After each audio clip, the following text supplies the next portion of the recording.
Hello les gens, asseyez-vous, on va parler. Les Quick Sips, ce sont des infos rapides, des updates ou des rumeurs que je vous partage en seulement quelques minutes. Likez, partagez, abonnez-vous, c'est le seul moyen d'être à jour sur les gossips.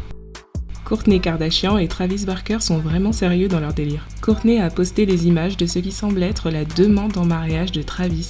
Les deux sont amis depuis des années et ça fait bien 2-3 ans qu'il y a des rumeurs de couple. Mais c'est seulement au début de l'année que leur relation a été confirmée et qu'ils ont ensuite commencé à s'afficher ensemble. Depuis, ils ne cessent de nous traumatiser avec leurs photos, dans le désert, en vacances, sur les bateaux, en train de se galocher n'importe où tant que c'est dans la face de Scott. It's crazy. What is wrong with them? They are like at each other like it's the last time they're going to see each other all the time. It's so cute, isn't it? It is, but it's a lot. It's a lot, but it's so cute. No, it is cute. But every time you see them, they're making out. You know what? That's what they do. Non mais plus sérieusement, sachez que vous pourrez voir tous les détails de ces fiançailles et le dîner de fête qui a suivi dans la nouvelle émission des Kardashians sur Hulu. Concrètement, ce sera comme si leur télé-réalité ne s'était jamais arrêtée, puisque les caméras sont en ce moment en train de filmer leur prochaine saison. Non mais est-ce que Kris Jenner a votre temps? Je vous pose la question. Je ne sais pas si leur couple est fait pour durer, ni même si elle va vraiment se marier avec le gars. Après tout, on n'y est pas encore au mariage, mais peu importe. Kourtney vit sa meilleure vie. Elle n'a jamais montré autant une relation que celle avec Travis. Sa famille approuve la relation, elle est fiancée, et Scott drague des meufs à la sortie des lycées. Tout le monde trouve son bonheur là où il peut. Une autre nouvelle positive pour égayer votre journée. La rappeuse Eve a annoncé qu'elle attend un bébé.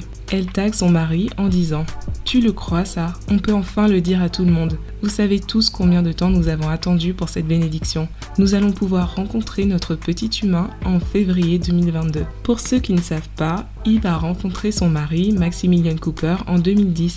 Ils sont sortis ensemble, puis se sont mariés en 2014. Leur couple a un peu choqué les gens. Enfin, c'est pas vraiment choqué, c'est plus surpris. Parce que pendant un temps, Eve a disparu. Et puis on apprend qu'elle est partie se marier avec un millionnaire anglais, qui a déjà 4 enfants. Le gars est riche parce que c'est un pilote de course. Et ils se sont rencontrés lors de la course de charité annuelle qu'il organise. Genre, qu'est-ce que Yves faisait là-bas? Mesdames, si c'est pas un message direct de Dieu pour vous dire d'élargir vos horizons et ne pas rester bloqué sur un seul type de gars, je sais pas ce que c'est alors.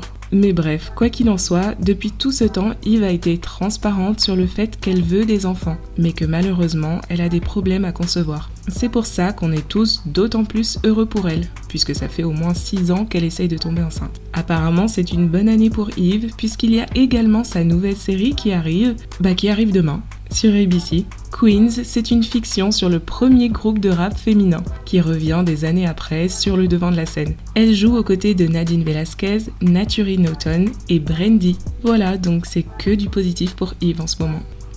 Nicki Minaj a enfin réagi aux accusations lancées par Jennifer Hough. Vous connaissez la chanson, si vous ne savez pas les détails de cette histoire, allez voir mes précédentes vidéos sur le sujet, parce que là, on a une update assez importante. Il y a plusieurs choses. Donc déjà, vous savez que Jennifer a porté plainte contre Nicki et Ken, et son avocat prétend que les papiers officiels ont été remis en main propre à Kenneth Petty, dans leur domicile de Californie, le 15 septembre. Eh bien, selon les règles, Nicki et Ken avaient jusqu'au 6 octobre pour répondre à cette plainte. Mais depuis tout ce temps, ils n'ont rien fait. Ils ont complètement ignoré la plainte, ce qui en soi est déjà assez bizarre. Mais bref, finalement, la semaine dernière, on apprend que l'avocat de Nicki Minaj, Judd Burstein, a fait une demande à l'avocat de Jennifer pour qu'il annule le dossier. C'est assez classique comme demande. Tyrone, l'avocat de Jennifer, a refusé, ce qui est tout aussi classique. Le Daily Mail rapporte la déclaration de Tyrone Blackburn. « J'ai dit non. Je lui ai dit de préparer son opposition à ma demande de jugement par défaut et qu'il explique à la cour pourquoi sa cliente et son mari pensent qu'ils sont au-dessus des lois.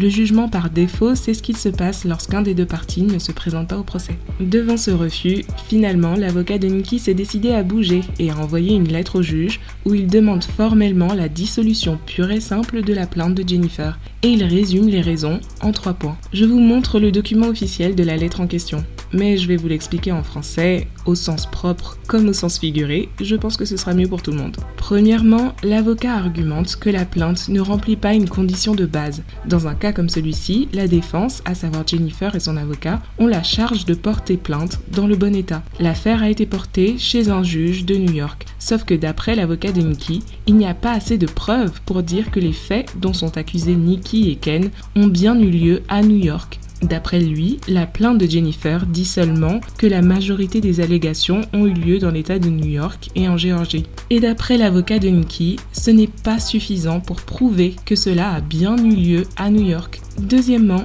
l'avocat remet en question le fait que Nikki et Ken ont bien reçu comme il se doit les papiers de la plainte. Comme je vous ai dit, l'avocat de Jennifer prétend qu'un huissier ou une personne habilitée a remis les papiers en main propre à leur domicile, à ce qu'ils ont décrit comme un homme noir de 40 ans, d'environ 90 kg, aux cheveux noirs et aux yeux marrons.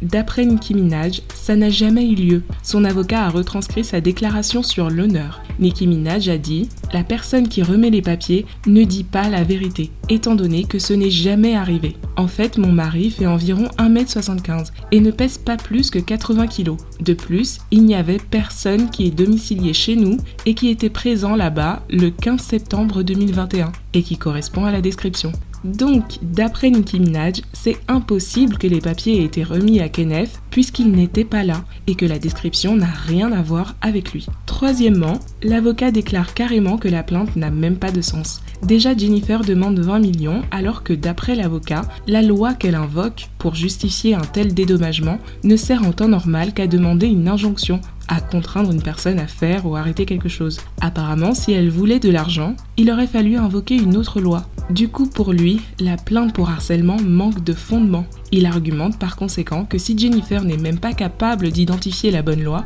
elle ne pourra sans doute pas non plus apporter de preuves de harcèlement durant le procès. Et si elle n'a pas de preuves de harcèlement, la plainte contre Nikki n'a pas de sens, puisqu'on l'accuse d'avoir aidé au harcèlement de Jennifer. Pour toutes ces raisons, l'avocat de Nikki avance que la plainte n'a pas lieu d'être et qu'elle doit absolument être dissoute. En gros, circuler, il n'y a rien à voir. Là, on est vraiment sur une démonstration d'avocat dans toute sa splendeur. Évidemment, l'avocat sait très bien que les allégations ont eu lieu à New York, sinon pourquoi Jennifer aurait-elle fui son état pour déménager et venir en Géorgie? Et donc maintenant, quand tu regardes une personne, tu es censé pouvoir déterminer son poids au kilo près, 90 au lieu de 80 kg. C'est la preuve que le gars ment, apparemment. Et soi-disant, il n'était pas chez eux le 15 septembre. C'est bizarre parce qu'à cette période-là, Nikki avait beaucoup de temps libre, en tout cas assez de temps pour passer sa journée sur Twitter.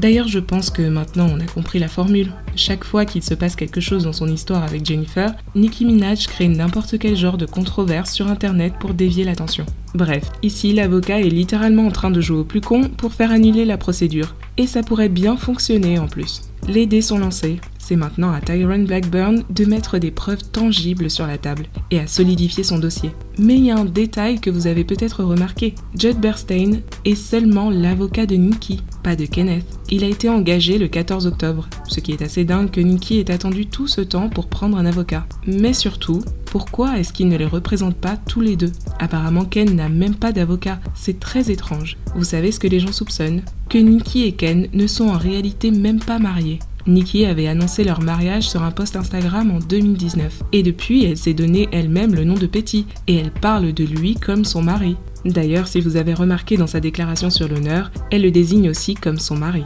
Mais alors pourquoi aurait-il aujourd'hui un avocat différent? Et pourquoi le nom officiel de Nikki n'a pas été changé? Et pourquoi personne n'a trouvé son certificat de mariage, qui est un document public normalement? Voilà, c'est une rumeur qui court depuis quelque temps déjà. Et je pense que les Barbs ont surtout l'espoir que si elle n'est pas mariée, elle puisse le jeter plus facilement, si l'histoire prend de l'ampleur. Et s'il est condamné, elle ne sera alors pas tenue de payer ses dettes. En tout cas, c'est très bizarre tout ça. Que Nikki attende tout ce temps pour répondre à la plainte et qu'elle engage un avocat que pour elle-même.